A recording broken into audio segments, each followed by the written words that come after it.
somebody asked how to do automation to make a mix come alive, and they just wanted to see how I go about it. There's 100,000 ways to do this, but I'm going to show you, in my opinion, the way that makes the most sense. If you're looking at a session, all right, I'm also going to pick up my phone here. Let's say you have 8 faders in front of you, like a lot of us who have a controller might. 8 faders, in my opinion, is all I really need in a fader bank. Because when I have more of these things, they all can't be in front of you. It's always hard to see what it is. And the inherent problem is, as you rotate this wheel, things get to different places. And once that happens, you never know where anything is. The benefit of a console with multiple faders is that everything goes in the same place all the time, so you always know where everything is. So if you were to do that with a bunch of these, you'd need a lot of discipline. For me, it's hard enough to just keep kick, snare, drums, which is everything but the kick and snare, bass, guitar, lead vocal, backup vocal, and all. If I have something else like guitar and then keyboards, the lead and backup vocal just become one fader. And then the all is just a control for every fader itself. So do you see how that all came down? So I'm going to show you, this is the essential starting point. If you're up here, you got the same amount of VCAs that I just described, right? Kick, snare, drums, all this stuff. So let's first make sure I got Source Nexus going everywhere so you guys can hear what I'm about to do. But you could also instead draw this stuff in. The problem is you can't draw on multiple, tracks at one time while you're playing it through and trying to get the best performance. That's really the problem with it. But before I use the fader bank, I would just think, okay, I want the guitars to come up a little in the chorus. So I'd go to the guitar VCA and I would just figure out where the chorus starts and stops. And then a good way to do that is hit the down arrow as the part starts. And then when the part ends, hit the up arrow, and that will select the whole thing. So you can kind of select things while you're listening, easier than having to zoom in. I go by feel. So that means if I'm hearing like, okay, this is about to be the chorus, you just hear in your head, 3, 2, 1, down arrow, let the part keep going. And when the part ends, you hit the up arrow. And what will happen is it will select a section. And that works very well for now coming in. And just, if you have the multi-tool selected, super easy. So as long as you're up here on the multi-tool, you could easily just raise that however many dB you want. Usually, I think in 0.8s, so either 0.8 or 1.6, that kind of thing. Maybe double that if you need more or whatever. Just do it by ear. Every part is different, but if you just need a little change, I find 0.8 is the perfect amount for a subtle change. Let's come in and go kick to backup vocals. We're not going to select this one, and we're going to come down here and go, I like touch. The reason I like touch is because if I have my balance set, and I recommend everybody do this towards the end. In other words, you're very happy with, you've dialed in all your EQs. You dialed in whatever effects or compression or whatever. It's sounding pretty good. Let's say you're there. That's the point to start automating. You can't start before then until you get it all where it's pretty good. Like, when I mean pretty good, I mean it's a mix that sounds as good as you could do, for example, but you want a little more life in it. That's the moment. Once you say, all right, balance is good. The guitar balance to the bass, to the kick, to the snare, to the whatever other drums, to the vocals. So the balance is nice. I'm not going to mess with the overall balance. Now I'm going to go to automate. Till then, you can't do it. So let's assume I'm there. Kick, snare, drums, bass, guitar, lead vocal, backup, and then all. Now we're going to run a pass of the song. 'Cause he wouldn't raise his babies, and what he told my lady, what he told my lady, what he told my lady, what he said, what he told my lady, what he told my lady. He wanted so badly just to keep us apart, and didn't even know he was breaking her heart. It's permanent damage to her soul, and now you wanna know why she wants to go. What you told my lady, what you told my lady, what you said, what you told my lady, what you told my lady. Now, maybe I made the guitars too hot there. If you're looking at the screen, you're seeing what it looks like. It might be a little hot. So if that's the case, we just see where we ended. We roll back to a little before it. My lady, what you told my lady. Now we're going to do another one. So if you mess up, it's easy to just hit play again and do it again. My lady, what you told my lady.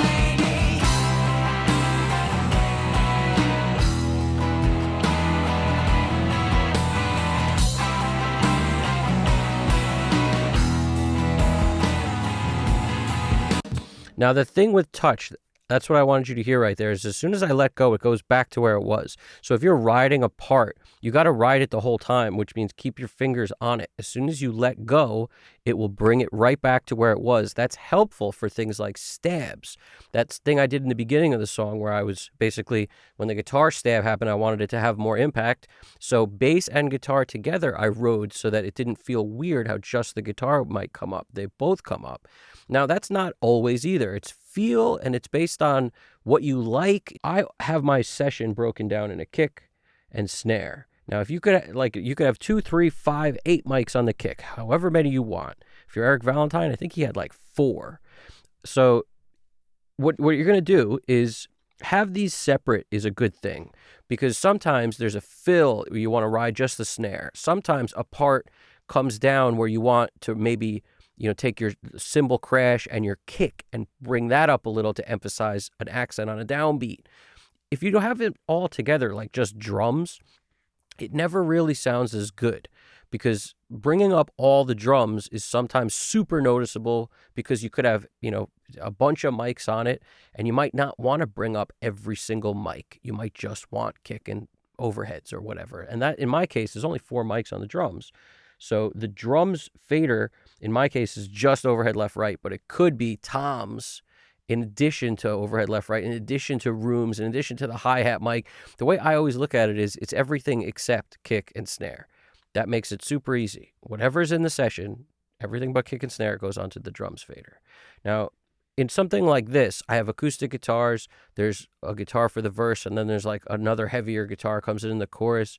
They all go to guitars, because I don't want to be over here with too many choices of let's just boost the acoustics here or whatever. Like, I got the blend where I like. Now that blend will work if I raise it up and lower it in certain sections. And if it doesn't, well, I could correct that later. Just a little adjustment, but usually it works. That's why a workflow like this actually flies.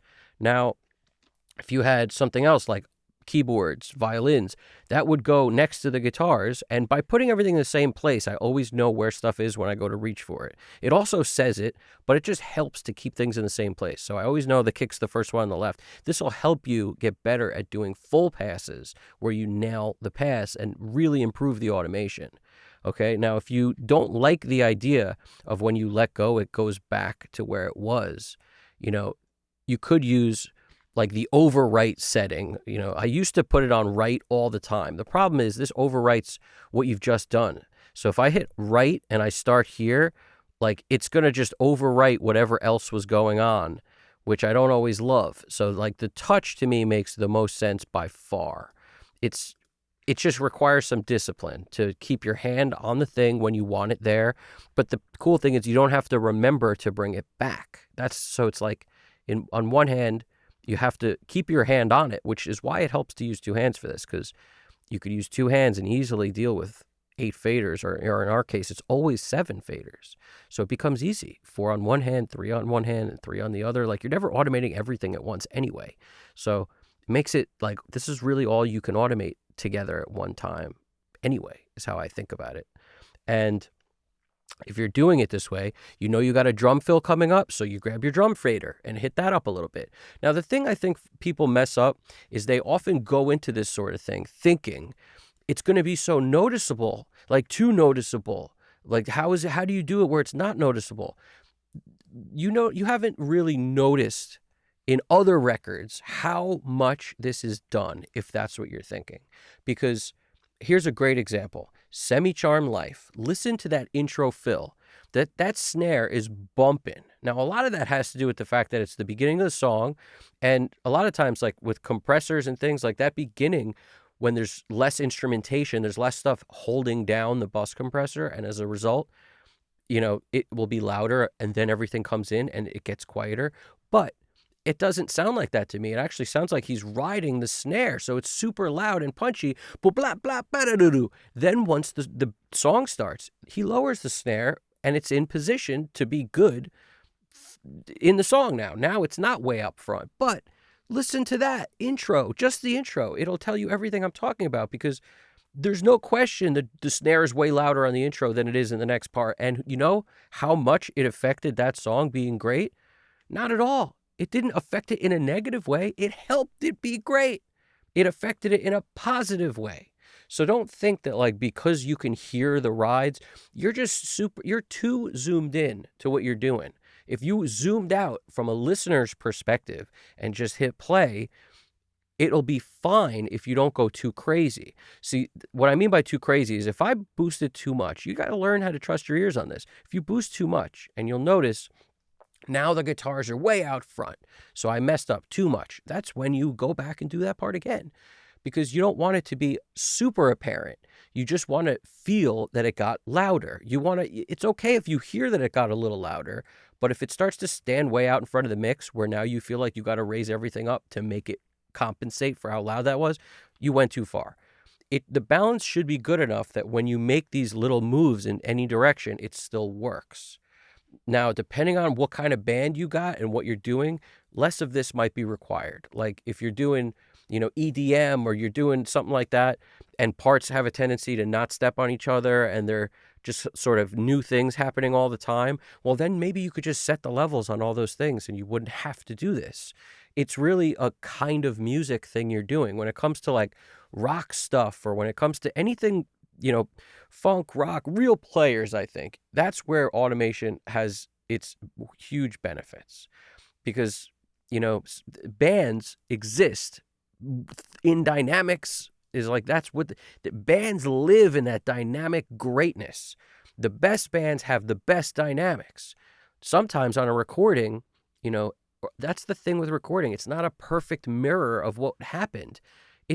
When you think about it, recording's the most unnatural thing in the entire world. You're taking a sound that's real and you're putting it through a bunch of capsules and wires and voltage, and now it comes out the other side, and then it becomes digital, and we're trying to make it real. So this is what you do. You add life to it when it's lacking life. And if it doesn't need it, it doesn't need it. But a lot of mixes benefit from this kind of thing. The better your balance is overall, the less it might need it. But still, in some parts, it might need it. Like if you have a lead guitar, you might want it a little bit buried in certain parts. You want it to stick out more. Just do this kind of thing with your mix. And I'm telling you, when you listen to that, compare it to the one you did right before. So always make a version before automation, and then always make a version after automation. And then when you compare the two, you tell me if the one with automation doesn't have tons more life. Because that's what I found. When I do automation right, in a way that works, not when I overdo it, or like, oh, I missed this part, I did it way too much, or I forgot to bring the snare back. Or if you do it in a way where you nail it, you'll always hear the difference as night and day in terms of life. That's what I found anyway. That's why things like fader banks and stuff are very, very valuable for people who are not doing it on a console or whatever. This sort of thing used to happen with multiple hands and multiple people. Everybody who was around, the guys in the band, the assistants, everybody would have hands on the desk and be in control of something. You're doing the snare and the this, and you're doing the keyboards, and you're doing the guitar solo, and we get this thing nailed. And if somebody messes up, they do it again.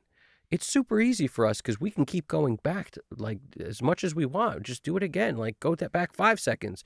Go back do it again. And all you do is select it. Now, every time I hit play, it'll be this one area. Like, I could keep going to that. Once that's done, move to the next spot. You could do it in verses all at once, then choruses. I like to do it all straight through. And I mess up sometimes here and there. And then I go, okay, I got to go back and do that second verse again. Okay, I missed the last chorus. Let's do that again. And then listen through, and then you'll know when you're good. But the trick is, hands on the faders, and then push it up a little bit and let it out when it's done, and push it up a little bit and let it out. It could be as little as 0.8, as little as 1 dB, or as much as you want. And this is something I noticed also. When you're doing automation, if you were like, all my vocals are routed to A, and then they hit the mix bus. Everything else goes straight to the mix bus. So what that means is, because compression is in the way here, like for vocals, there's a compressor between my vocals that I'm automating and the mix bus compressor. There's another compressor there. It means I have more leeway to push the volume more. And the reason is, it's not a one-to-one change. 1 dB up on the vocal doesn't equal 1 dB, because I have a compressor here holding it down, and then one after on the mix bus holding it down.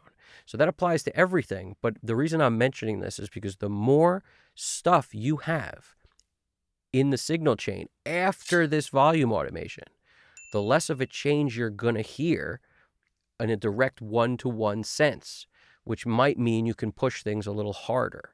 So that's why I can't tell you how much you should push anything. It's really all about how you have your session routed. And let's just, for argument's sake, say you just had volume automation on the stuff and no mix bus compressor or anything like that. Let's just say, then it would be 1-to-1, where you'd raise the volume and you would get 1 extra dB if you raised it 1 dB. It'd be exactly the same. 2 dB raise, I'm hearing 2 dB vocal increase. If it's that, that's where you move stuff very finely. And on a controller like this, there's a fine mode. So if you needed to do fine, you select that, and that'll give you the ability to like kind of push a little harder without as much happening. So sometimes that's helpful. Sometimes I find I leave that off most of the time, because just a little bit with the hand push, I mean, you start to get into a feel of it.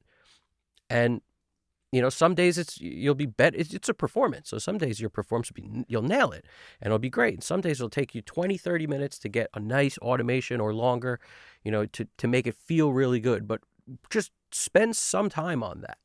To me, that's the most critical thing that will take it from, a little bit of a like great balance, mix sounds good, but then you don't know what you're missing. That is huge. I'm telling you. And I know guys like Serban, John Haynes don't use a fader thing. Their mouse is their, that is their control surface. I've heard those interviews from John Haynes and stuff, and I've heard what they write about it. But okay, like I said, you could do it one thing at a time like that, and just write it in the way you want as you're listening, and do one thing at a time.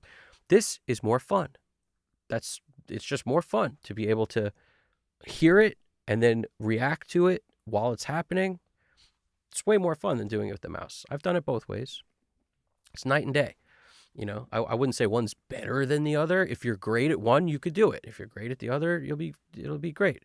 In my case, I'm way better when I can put hands on faders than when I, look at it like, oh, I just want to raise the guitars 1 dB in the chorus. Oh, I want to raise the snare 1 dB. It's never feels the same, because with the faders, you'll have happy accents. Sometimes you'll forget to take your hand off something, and then it might be great. It's a weird thing that happens where, like, your snare you'll ride it for a fill, and then you'll catch the next beat too, and it's like, oh, that's pretty cool. I didn't realize he did a flam there too, and now that whole part has a different energy, and it becomes very cool. Ride things like, like tom fills, and then the crash that happens after it.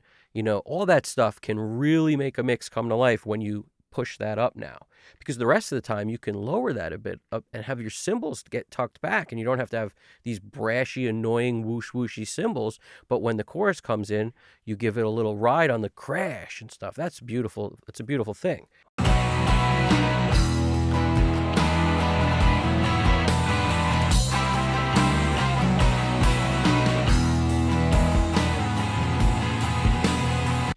So you hear how the guitars got lower there? So what we're going to do, let's go back to the verse.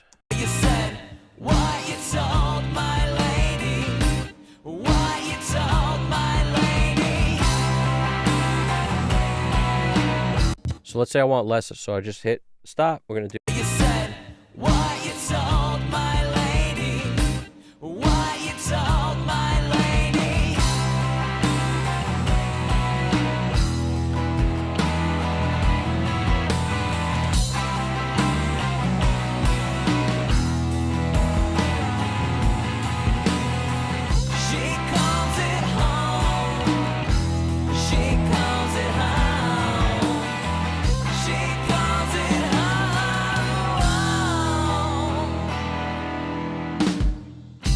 Remove your elbows from the table. The pepper shake is just a fable. We're dancing if you really can now. You twist your foot until your back's out. You walk a line around the park well.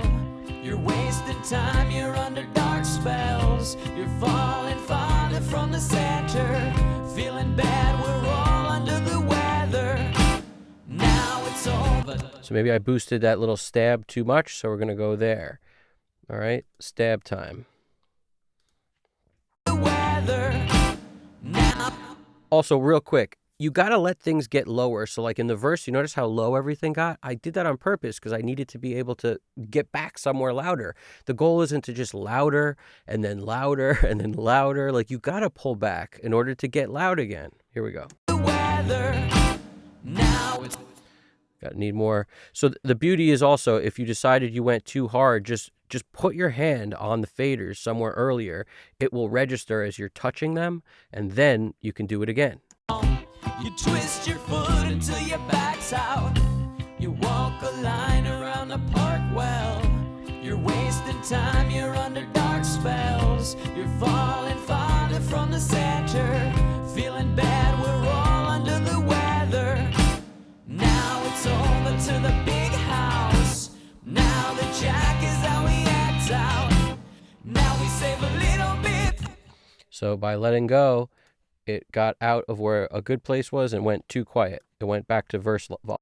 Now it's over to the big house. Now the jack is how we act out. Now we save a little bit.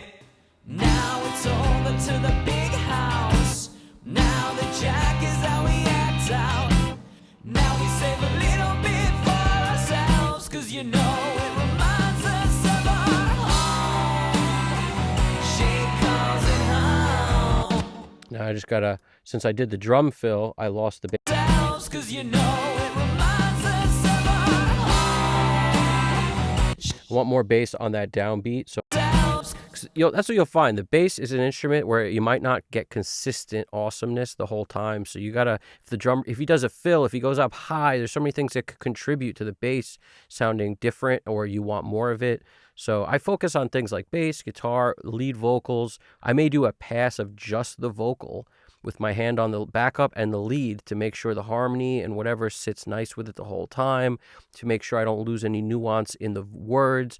All these things matter. I may do my own pass just on the drums, thinking about drums, like these three, kick, snare, and the drums, just to make sure when there's drum fills, you hear them all and make sure the cymbals aren't too whoosh whoosh all the time.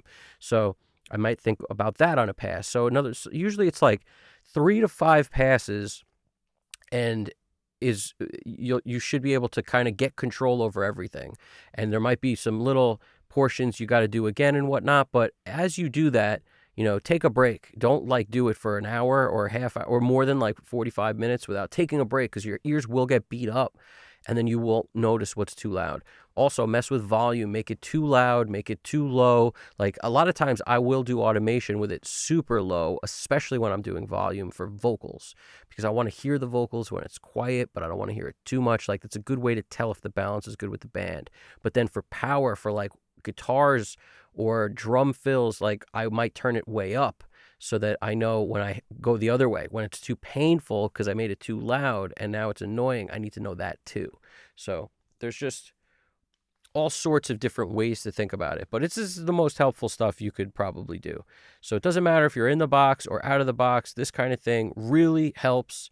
So practice. The more you practice, the better you get with it. And like I said, use 2 hands, because why not? You at least 2 hands, you'll get everything covered in one shot. You can really just put your hands on everything and then you'll be good. So questions, comments, answers, throw it in there. I really appreciate it. And I will talk to you guys soon. All right. Let me throw the switch on, put the jam over here. Evan Jaffe Custom Cut Studios. You guys got this. Take it easy.